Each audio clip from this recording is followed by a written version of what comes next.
السلام علیکم ورحمۃ اللہ۔ سورہ مائدہ مدنی صورت، چھٹے سپارے کا چھٹا رکوع، آیت نمبر 6۔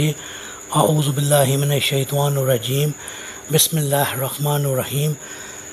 یا ایھا الذین آمنوا اذا قمتم الی الصلاۃ فاغسلوا وجوہکم وایدیکم الی المرافق وامسحوا برؤوسکم وارجلکم الی الکعبین وَإِن كُنتُمْ جُنُوبًا فَاطَّهَّرُوا وَإِن كُنتُمْ مَرْضَىٰ أَوْ عَلَىٰ سَفَرٍ أَوْ جَاءَ أَحَدٌ مِّنكُم مِّنَ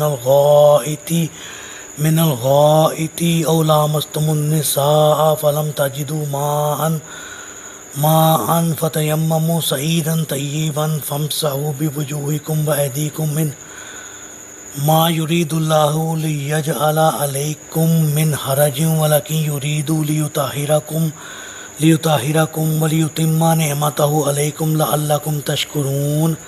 اے ایمان والو، جب نماز ادا کرنے کے لیے اٹھو تو پہلے اپنے منہ اور کوہنیوں تک ہاتھوں کو دھو لو، اپنے سروں کا مسح کر لو اور اپنے پاؤں ٹخنوں تک دھو لیا کرو، اور اگر جنابت کی حالت میں ہو تو نہا کر طہارت حاصل کرو۔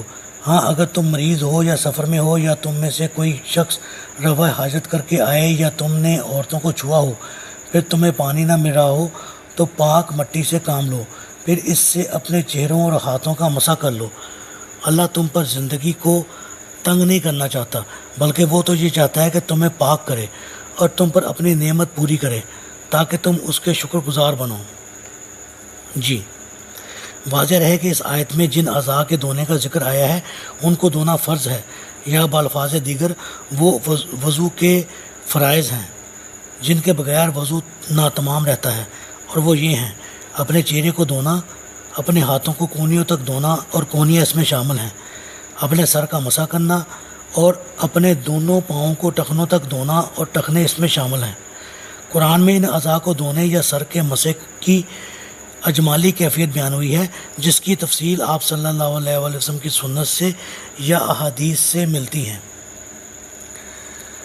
ایسی کچھ احادیث ذکر کر دی گئی ہیں جن سے وضو کی سنتیں معلوم ہوتی ہیں، یعنی ایسے افعال جو صرف آپ کی سنت سے معلوم ہوئے ہیں۔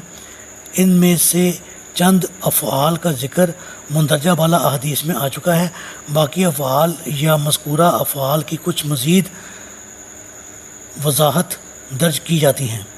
نمبر 1، وضو کی ابتدا میں سب سے پہلے ہاتھوں کو گھٹوں تک دھونا، پھر کلی کرنا، پھر ناک میں پانی جھاڑنا اور ناک جھاڑنا۔ وضو سے پہلے یا ہاتھ دھونے کے بعد کلی کرتے وقت مسواک کرنا، ہاتھ اور پاؤں دھوتے وقت ہاتھ اور پاؤں کی انگلیوں میں خلال کرنا، منہ دھوتے وقت داڑھی اگر گھنی ہو تو بالوں میں خلال کرنا اور ہلکی ہو تو جڑوں تک دھونا۔ سر کے مسح کی ترتیب یہ ہے کہ دونوں ہاتھوں کو سر کے اگلے حصے سے شروع کر کے گدی تک لے جائے، پھر اسی طرح واپس لے آئے۔ سر کے مسح کے ساتھ ہی کانوں کا مسح کرنا بھی مسنون ہے۔ نمبر 2، جن اعضاء کو دھونے کا قرآن میں ذکر ہے انہیں ایک بار دھونے سے بھی فرض کی ادائیگی ہو جاتی ہے، اور سنت یہ ہے کہ انہیں 2 بار یا 3 بار دھویا جائے۔ 3 بار دھونا افضل ہے۔ اسی طرح کلی کرنا اور ناک میں پانی ڈالنا بھی 3 بار افضل ہے، اور 3 بار سے زیادہ دھونا مکروہ ہے۔ نمبر 3، پہلے دایاں ہاتھ دھویا جائے پھر بایاں۔ اسی طرح پاؤں میں بھی یہی ترتیب ملحوظ رکھنی چاہیے۔ دائیں سے شروع کرنا اور اسے ترجیح دینا آپ صلی اللہ علیہ وسلم کی سنت ہے۔ نمبر 4، ہر نماز کے لیے نئے سرے سے وضو کرنا واجب نہیں، بلکہ ایک ہی وضو سے متعدد نمازیں ادا کی جا سکتی ہیں۔ نمبر 5، سفر میں ایک وضو کر کے موزے یا جرابیں پہننے کے بعد ان پر 3 دن تک مسح کیا جا سکتا ہے، اور اگر حضر میں اس کی مدت صرف 1 دن ہے۔ نمبر 6، اگر کوئی عضو زخمی ہو جسے دھونے سے نقصان کا اندیشہ ہو تو اس پر پٹی باندھ کر اس پر مسح کیا جا سکتا ہے۔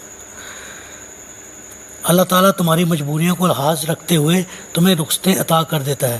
مثلا جس مریض کو پانی کے استعمال سے تکلیف کا یا تکلیف کے بڑھ جانے کا اندیشہ ہو تو اسے خواہ حدث اصغر لاحق ہو یا حدث اکبر یعنی جنبی ہو، خواہ احتلام سے یا صحبت سے، وہ وضو یا غسل کی بجائے تیمم کر سکتا ہے، یا ایسا مسافر جسے وضو یا غسل کے لیے پانی مل ہی نہ رہا ہو، اس کے لیے بھی یہی رعایت ہے۔